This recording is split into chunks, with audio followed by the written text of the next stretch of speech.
أعوذ بالله من الشيطان الرجيم بسم الله الرحمن الرحيم الحمد لله رب العالمين والصلاة والسلام على سيدنا محمد أشرف الخلق وسيد المرسلين وعلى آله وصحبه أجمعين. أما بعد, our dear beloved community, I'm speaking to you today to inform you of a new course that's starting at ICPC Clifton. And this course is going to be about the life of our dearly beloved Prophet sallallahu alaihi wasallam, his Seerah. And this subject is one that is critical and very important for every Muslim to know in detail. And the reason why it's so important is because it sets the framework of our religious practice. They say that the word Seerah comes from Sarah, yasiru sayran, which means to traverse and journey. When you study someone's biography, it's as though you're reliving his journey. And the scholars refer to the Seerah of our beloved Prophet ﷺ as such because you're reliving the events of the greatest human in history. And studying the stories of the past is so critical in developing identity. And this is why the Quran always calls us to reflect on those that have passed before us. لَقَدْ كَانَ فِي قَصَصِهِمْ عِبْرَةٌ لِأُولِي الْأَلْبَابِ ما كان حديثا يفترى ولكن تصديق الذي بين يديه وتفصيل كل شيء وهدى ورحمة لقوم يؤمنون. As Allah Azza wa Jal says, لقد كان في قصصهم عبرة.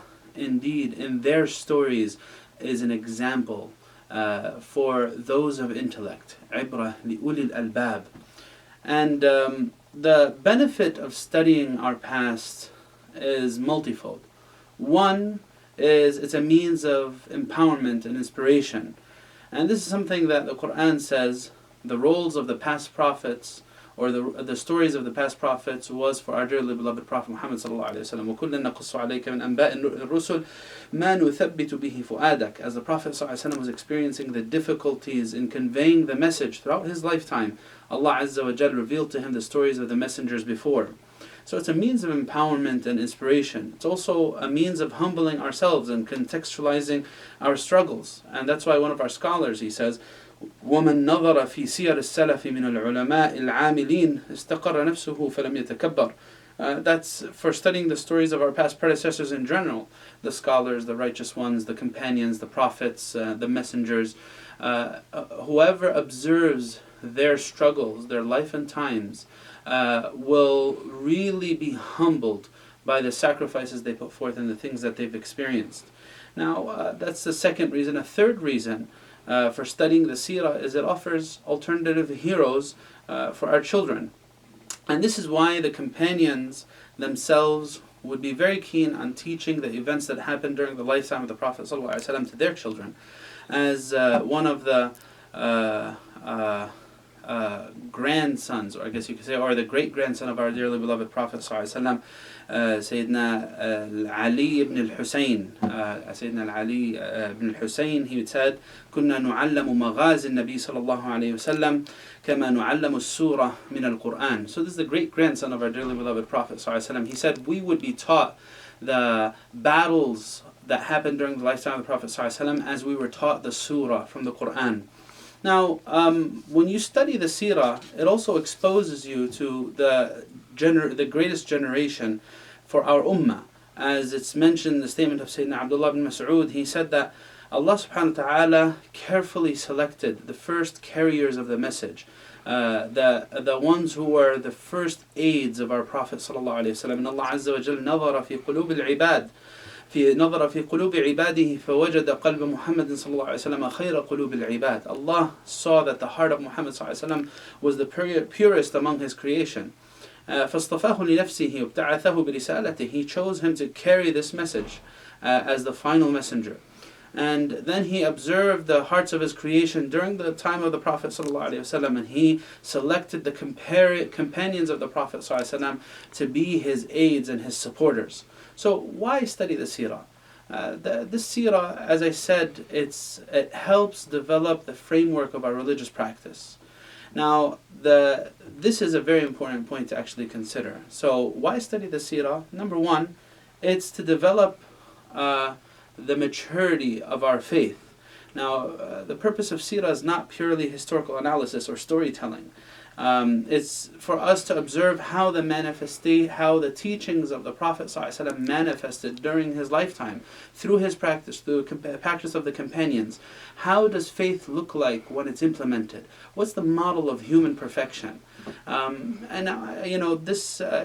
cannot stress how important it is for one to connect with his seerah and with his example. It'll truly balance the person's practice and his approach to religiosity in general. Many people, when they first go to practice, they have a certain level of zealousness, and that needs to be balanced with the example of the Prophet ﷺ.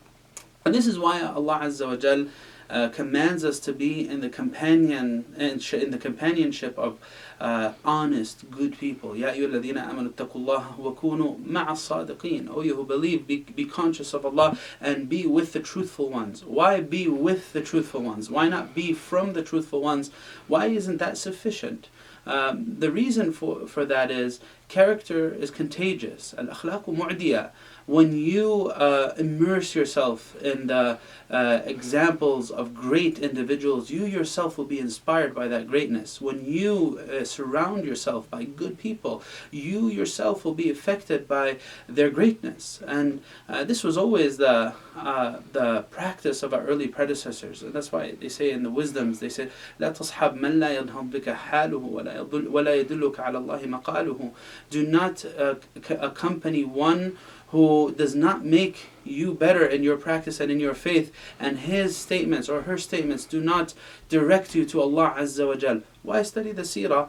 It develops the maturity of one's faith by understanding the example of the Prophet sallallahu alaihi wasallam. Also, as I said, it's the second reason is the recognition of the model of human perfection. Allah Azza wa Jal chose to send a human being to us to show us how we can attain, or what does human perfection look like. Now, of course, ultimate perfection is for Allah Azza wa Jal, but the greatest model of perfection among humanity is that of the messengers and that of our messenger Muhammad sallallahu alaihi wasallam. So when we see that, we see where the ultimate and most complete outcome of faith, how does it look like? All right. So this is a second reason to study the seerah. The third reason to study the seerah is it's a means to increase our love for the Prophet ﷺ. And there is no greater emotion than love. And that's why they said, they said in the wisdoms of old, حُبُّكَ الشَّيْءَ يُعْمِي وَيُصِمْ. Love deafens and blinds. So just as that power and that emotion of love can consume an individual, that they cannot see any wrong, and they're not willing to listen to anything that's said about, anything critical that's said about the one they love, that shows us how love has the power to direct a person as trajectory in life to what's better if it's geared in the right way. If it's love of the greatest model, love of the most beloved to Allah Azza wa Jal, then that love will surely impact that person's practice. So building that sense of love for the Prophet ﷺ is one of the greatest benefits of studying the seerah. And the fourth one that I'll conclude with, the benefits of studying the seerah, is it is the means to understand the book of Allah Azza wa Jal. Allah subhanahu wa ta'ala has made the sunnah and the seerah of our Prophet ﷺ the clarification of the book. As he says, وَأَنزَلْنَا إِلَيْكَ الذِّكْرَ لِتُبَيِّنَ لِلنَّاسِ مَا نُزِّلَ إِلَيْهِمْ وَلَعَلَّهُمْ يَتَفَكَّرُونَ. Take for example Surah Al-Duha. Surah Al-Duha is a chapter that our children memorize when they're young. وَالضُّحَى وَاللَّيْلِ إِذَا سَجَى. Allah subhanahu wa ta'ala takes an oath by sunrise and when night and by night and when it settles in. وَاللَّيْلِ إِذَا سَجَى مَا وَدَّعَكَ رَبُّكَ وَمَا قَلَى. It's a very short surah, but when one doesn't know the context of its revelation, it'll be difficult to appreciate the meanings behind these oaths that Allah Azza wa Jal takes. وَالضُّحَى, by sunrise. What is this? What value or what merit is there to this oath? If you know that this surah was revealed after a period of futur for the wahi, a period in which the revelation stopped. And this was a great burden and a very great difficulty for our Prophet ﷺ. People began mocking him, and one person came up to him and said, "Inni la arju anna shaytanak qad tarakak ya Muhammad." I hope that your devil has finally abandoned you, O Muhammad. They began criticizing and mocking him during this period in which the revelation stopped, and it was very difficult for the Prophet ﷺ to deal with that, especially in the early days. This was in the early days of revelation. And then Allah Azza wa Jal revealed to him وَالضُّحَى, by sunrise. It's as though there's an indirect message being sent here. After the darkness of night and the difficulty of those first steps in conveying the message, there will be light at the end of the tunnel. The darkest part of the night is just before Fajr comes in, just before the light of Fajr and daytime comes in. So وَالضُّحَى وَاللَّيْلِ إِذَا سَجَى, Allah says by sunrise and by the night when it settles in, your Lord has not abandoned you, nor has He despised you. It gives a whole new taste to the surah when you realize the struggle that the Prophet ﷺ was enduring when Surah Al-Duha was revealed. So studying the seerah provides a context for the revelation of the Quran, gives us a platform to understand the words of Allah Azza wa Jal, because the Quran's revelation is very unique in that it was revealed throughout the lifetime of the Prophet ﷺ, throughout the events of his seerah. And this is from tamam al-mu'jiza. It's from the perfection of the miraculous nature of the Quran.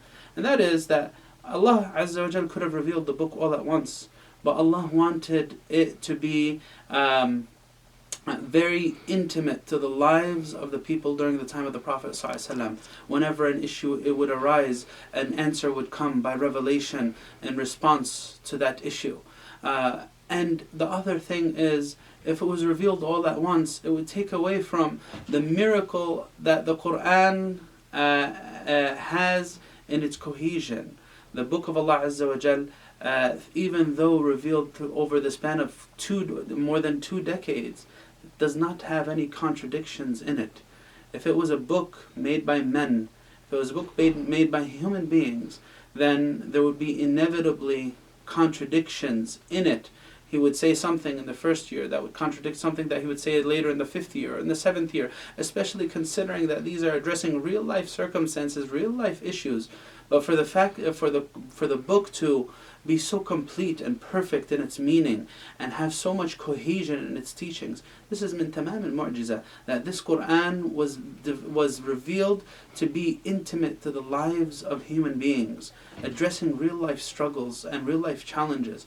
It cannot be understood without understanding the seerah. I really, really encourage you all to invest your time and effort in connecting with the life of the Prophet ﷺ. This course is a good opportunity to do that. We're going to be continuing with the second phase of the lifetime of the Prophet ﷺ, and that is the Medinan period. After the struggles of Mecca and the struggles of persecution, Allah Azza wa Jal gave the Prophet ﷺ and the companions a safe haven in Medina. And this stage offered so many levels of growth for the ummah, setting the stage for things that will develop over the course of the following generations and centuries. So the book that we're going to be reading and going over throughout the class is this one right here, Sunnah, or Revelation, the Story of Muhammad by Mi'raj Muhyiddin. It's a very good book. It's a textbook. I really encourage, whether you attend this course or not, that you pick this book up, because it is of immense value and it goes into great detail. I ask Allah subhanahu wa ta'ala to bless us with acceptance and guidance, and to bless us with love of our Prophet ﷺ and love of his seerah and connection to it. Allahumma ameen. The course is going to be Wednesdays at 7:30 p.m. at ICPC Clifton, and will continue until about 9:15 or 9:30 on a weekly basis. Jazakumullahu khairan. Assalamu alaikum wa rahmatullah.